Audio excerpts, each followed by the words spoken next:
All right, so first play we're going to look at, 2nd and 2, one of the Patriots' first offensive plays.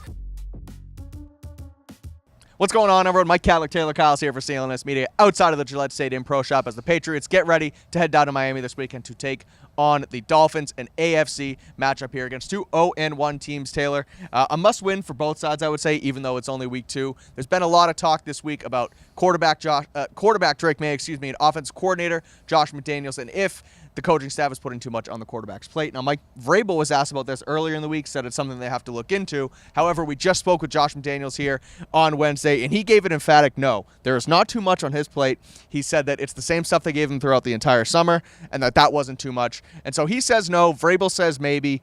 Taylor, I asked you, what are your thoughts on what is on Drake Maye's plate right now with the offense? Is he doing too much? Are they doing too much? Or do you think this is just a typical learning curve for a quarterback here who's in his second year? Yeah, this is kind of going back to what we talked about when we did some of the film reviews and also just our overall game review.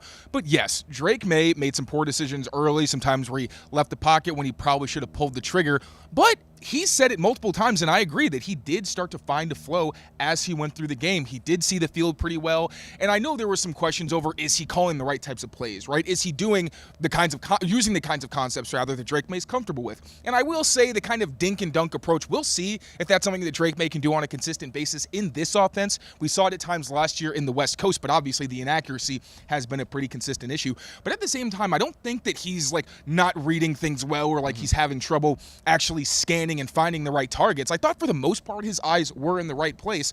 So when it comes to putting too much on his plate, I don't really think that's that much of an issue. It didn't seem like he was overwhelmed necessarily, but what Josh said, and something that I've also tried to make very clear, is that it's very early. This was one game, and Josh and Drake, yes, they had a whole offseason. This is still the beginning of their relationship, one that you hope lasts for years and years, but we're talking about a matter of months. And I think for where we are right now, Drake has been impressive. There's all this hullabaloo that we made and everyone has made understandably about the Josh McDaniels system. It is unique because you have the Perkins kind of terminology where one play can be encompassed in, or a bunch of plays can be encompassed in one word, or rather you do it a bunch of different formations that people always know where they're going, and then the post-snap adjustments and trying to respond to coverage. But those have been things that I think Drake Maye's done a pretty good job of.